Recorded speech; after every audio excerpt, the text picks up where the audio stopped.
Korean husband. Hey guys, I'm Nicola. I'm Mr. Kwang. And we are from the My Korean Husband blog. And today we are going to do an Ask Us, but we're going to talk about relationship stuff, right? Yes. Yes. And good timing because we're wearing couple t-shirts today. Woohoo! We don't normally wear couple t-shirts, but we were given these ones from, it's a new brand out of LA called Latest. And these are actually both guy ones. But Yeah. I'm wearing the small, so it's like couple t-shirt. Yes, can you see here? Very cool, look at that, woohoo. So we asked you if you needed some advice. On relationship. Yeah, on relationships. So we've been married for a few years now, and we've been navigating bicultural, international marriage, right? So maybe we have some good advice. Maybe, hopefully, I don't know. So from Jason Chisholm, my girlfriend is close to fluent in English. If we argue, she doesn't know the right words. I'm beginner Korean, so we don't argue well. Help. Okay, so we definitely know what it's like to be in a relationship and to argue and not understand each other, right? And especially for you when you're not doing it in Korean, you're doing it in English. But I think a lot of the time, this gets blamed on language problems when really it's more about communication and conflict resolution. What do you think? I think so. Yeah, because you really should be using these type of arguments as something that can be constructive to your relationship. So you work it all out and then you go, oh, well, now I know this about you, I understand this. So next time we can deal with this situation better. But I think a lot of the time some people are just having an argument and then giving each other the silent treatment and then just not working it out. What do you think? Yeah, I saw so many times my friends have argument and the couple, they don't talk for like few days, sometimes Yeah. a week. Yeah, we never ever do that. And we're not saying our relationship is the best relationship. We have arguments all the time, but we are very constructive with our arguments and being like, okay, I understand this now, and Yeah. We just try to talk and try to find what is the problem. Yeah. So we sort of have a rule in our relationship that we don't do silent treatment. We don't sulk for days. We usually work something out within an hour of it happening, or a little bit longer if it takes some time to sort of cool down. And we don't believe in trying to win an argument like that, because what happens if somebody is like, they really want to win, they want to be the winner of this argument, you know? Well, your relationship should be more important than that. So I really think that don't blame this on language problems. Look at ways of having conflict resolution and work out your conflict resolution. Because even if you're not speaking in the same native language, those ways of expressing yourself and those words can be learnt. So for example, in one situation, and someone might not know how to say, I'm disappointed or something like that, you need to sort of keep a level head and say, please wait, let me research what this word is that I'm thinking of. So I think you sort of have to be really mature in these situations and don't lose your head and just try to calm down and let each other try to explain how they feel. Yes. If she doesn't know the word, she can just check the dictionary. It's easy. Just 1 second and If you calm it down. yeah. And then when you find the word and you think more about what this meaning is, and maybe you guys can find what's the problem in that situation. Like.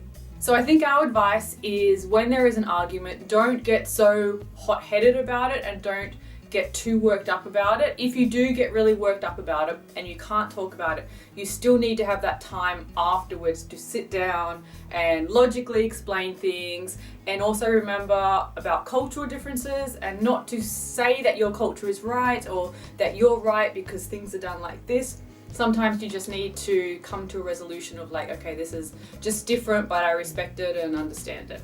Yeah. And don't try to skip this problem all the time. Then I don't think it's going to be a good relationship. You never resolve the issues if you don't talk about it. So I think if it takes time and it's annoying to solve this problem, it's better do it now than later. Then do it later. Yeah. Stephanie asked, how often do you argue and how do you handle them when you do? So this is still about arguing, and how often do we argue? We argue at least once a week. We argue a lot about work stuff because we work together. So that is not relationship stuff. That's like, we should do the video first. No, we should do the comic first. And that's just more disagreements like that. And occasionally we've had very big arguments that have been about cultural things, which we always resolve them, and we always understand, and we do it very quickly. Like, they're not drawn out things like that. So I think if you're going into a relationship where there's a lot of cultural differences, you would definitely have arguments, and there will be some really big arguments, but you can always work them out. Yeah, even you are from same town, you still have an argument. Yeah, I think that's the thing as well, that a lot of people put they blame, like, oh, the language difference or the cultural differences on arguments and that. But if you have good conflict resolution, then that's fine. And I'm sure we all know people that, like, they went to the same high school, they got married, they went to the same college, and they've had the same type of life, but they argue constantly, right? So it's not a guarantee that you're not going to have arguments in your relationship if you don't have cultural differences and you don't have language difficulties like that. So the rest of the questions that we got really were about how I interact with your family and how people can interact if they've got a Korean boyfriend or girlfriend or husband, wife, how they can interact with their partner's family. So we got a bunch of questions like that and about learning Korean. So we'll talk about that. So how is it for me interacting with your family? It's not easy to have a conversation or communicate with my parents because it's really not. Yeah. And to be honest, before we moved to Korea, I really thought it would be a lot easier. I thought that we would move in and I'll just pick up Korean like this because I already could read and write Korean. And it hasn't been like that at all. And there's things like dialect and that type of thing. And also I'm working so many hours every single day, like just me in the office doing stuff like that. Now, if you're moving into a Korean family and you are expected to do some cooking and do stuff with your mother-in-law, I think the Korean would come a lot faster because you have to know it like that. But for me, it has not been like that at all. And other people have said to me that the first year of living in Korea, especially when you marry into a Korean family, is very much about acclimatizing to the culture. I mean, you're getting over these huge cultural shocks before you're even sort of thinking about how do I get fluent in this language. So I think I'll be able to answer this question, like maybe in a few years I'll have a better answer for it, because at the moment, honestly, it is a really big struggle for me. And people that have jobs where they're doing everything in English, so you're coming in, you're being an English teacher, if you are doing some sort of online work or you're a blogger or something like that, and you're doing everything in English, it's very, very difficult to just naturally pick up Korean. And I also think the husband or boyfriend or girlfriend, they need to help in this situation. Like in my situation, I know she's working all day in the office by herself. Sometimes I'm helping, but the other hands, I just help my mom when she's cooking. I just try to help her, and I try to wash some other stuff and cleaning with her and helping other stuff, and she understands more. Even though you are not doing other stuff, I'm helping my parents. You're helping out. So it's better, and then my parents understand what you are doing now. I think it's better for long term as well. Yeah, I think it's really important for the Korean partner to make sure that his or her family understands cultural differences as well. A lot of Korean families have no exposure to sort of the world outside Korea, and so if you're the Korean person in that situation, you really, really need to make an effort. And even if it's just that you're not living with your parents, you're just coming and staying for a while, just visiting, you still need to be very clear and say, look, mother and father, she's from a different culture, she's trying really, really hard, but there's some things that are going to be different, so don't get upset at this, that type of thing. Need to explain this type of thing, because sometimes they are right, but in my wife's culture, it's not right, or it's not okay. So it's not okay. So it's different thing. You've got to meet halfway somewhere. So you need to explain these things. Otherwise, someone will be angry and upset about it. Yeah. So we do get a lot of messages on the blog, like I'm about to meet my, Korean boyfriend's parents, that type of thing. What can I do? Well, you can do as much as you can, but I think a lot of the responsibility also goes onto your boyfriend's shoulders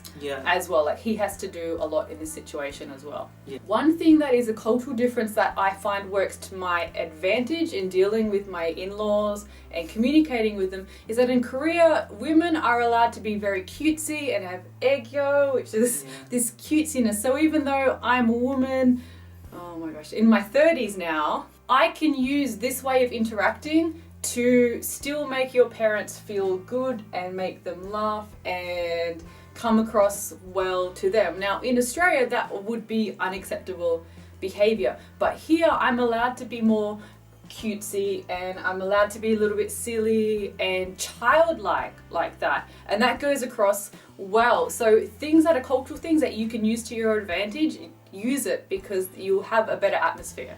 So of course I'm learning Korean. It's just very, very hard. Everybody learns languages. Everyone's got different abilities, and this is my first time learning the second language and that. And of course the long-term goal is for me to speak Korean fluently. That's the long-term goal. Our kids are going to be bilingual, that type of thing. So of course you have to make an effort with that, but I think also be realistic that Korean is one of the hardest languages to learn in the world. So just take it easy and do it at your own pace. Is it Korean Yes. hard? Yeah, for English speakers, Korean is one of the hardest languages to learn. It's easy. Yeah, easy. Yeah. Very well. Easy if you're Korean, silly.